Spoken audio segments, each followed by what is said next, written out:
নমস্কার বন্ধুরা, আজ খুব ভোরে উঠে সমস্ত কাজকর্ম সেরে নিলাম। যাচ্ছি দক্ষিণেশ্বর মন্দির। যাচ্ছি একটা কারণে, সেটা তোমাদের সাথে অবশ্যই শেয়ার করব। চলে এলাম দক্ষিণেশ্বর মন্দির। এখানে সমস্ত প্রসাদের দোকান আলাদা করে দিয়েছে, এখান থেকেই প্রসাদ কিনে মায়ের পুজো হয়। আসলে আমরা একটা গাড়ি কিনেছি, গাড়ি পুজো দেব বলেই আমরা এখানে এসেছি। মায়ের আশীর্বাদ ছাড়া তো কিছুই হয় না, তাই যেখানে প্রসাদ কিনি সেখানকে বললাম যে গাড়ি পুজো করব। ওরাই সমস্ত ব্যবস্থা করে দিল। ঠাকুরমশাই 250 টাকা দক্ষিণা দিল, আর চেলি, নারকোল, প্রসাদ সমস্ত কিছু কিনে নিয়ে এসে আমরা গাড়ি পুজো করলাম। উনি খুব সুন্দরভাবে পুজো করে দিলেন, যা যা করার ভক্তি করেই সুন্দর করে করলেন। ছেলেকে দিয়ে সংকল্প করালো। তারপরে নারকোল দিয়ে একটা ছিল, সেই নারকোলটাকে গাড়ির সামনে ভেঙে গাড়ির চারপাশে বলল জল দিয়ে দিতে। সমস্ত কিছুভাবে করে সুন্দরভাবে গাড়ি পুজো করলাম। আর বাবার কাণ্ড কারখানা, ছেলে শুধু দেখছে তাকিয়ে তাকিয়ে বাবা কি করছে। পুজো শেষ করে আমরা এবার মায়ের পুজো দেবো। আগে আমরা গাড়ি পুজোটা করে নিলাম, তাহলে আমাদের একটু সুবিধা হয়।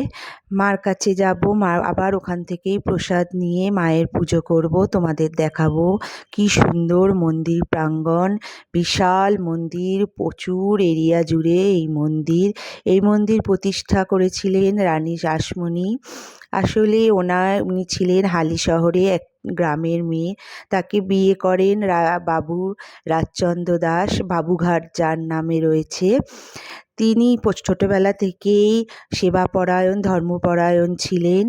তিনি এই মন্দির যখন কাশী যাবে বলছিলেন, সেখানে কাশী যাওয়া তার আর হলো না। মা দর্শন দিয়ে বললেন মন্দির প্রতিষ্ঠা করতে এই দক্ষিণেশ্বরের। উনি অনেক জমি খুঁজে এই মন্দির প্রতিষ্ঠা করেছিলেন। এখানে ছিলেন স্বয়ং রামকৃষ্ণদেব, যার পূজারী, যিনি সমস্ত দেশ জুড়ে বিদেশ জুড়ে সমস্ত মানুষের মনে লোকশিক্ষা দিয়েছিলেন, ধর্ম সংস্কার করেছিলেন। মা ছিলেন এই নহবত যেটা দেখলে সেইখানেই মা রয়েছেন। এখানে শিব মন্দির রয়েছে, অনেক শিব মন্দির রয়েছে। এখানে রয়েছে মায়ের মন্দির। এই মূল পেছনের যে দরজাটা দেখছো, আগে ওই মন্দির দিয়ে সরাসরি আমরা চলে আসতাম গঙ্গার ঘাটে, কিন্তু এখন ওটা বন্ধ করে দিয়ে সমস্ত আলাদা আলাদা জায়গা করে দিয়েছে। কারণ এত মানুষের ঢল ভিড়, ভীষণ নোংরা, তাই জন্য সব আলাদা আলাদা করে দেওয়ার ফলে মন্দির প্রাঙ্গণও খুব পরিষ্কার পরিচ্ছন্ন হয়ে গেছে। আমরা পুজো দিয়ে বেরিয়ে এলাম।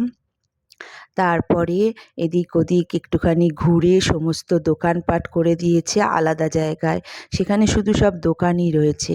আমি একটা পাথরের ছোট্ট থালা আর গ্লাস কিনলাম গোপালের জন্য। ছেলে একটু আচার নিল, আর ভুল্লা রাজাও একটু ঘুরে ঘুরে দেখলো। ওর একটু খেলাধুলো কিনলাম।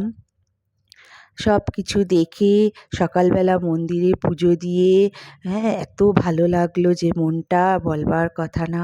রামকৃষ্ণদেবের ঘরে গিয়ে আমরা এখন আর বসতে দেয় না, শুধু বাইরে গিয়ে প্রণাম করে আসতে হয়।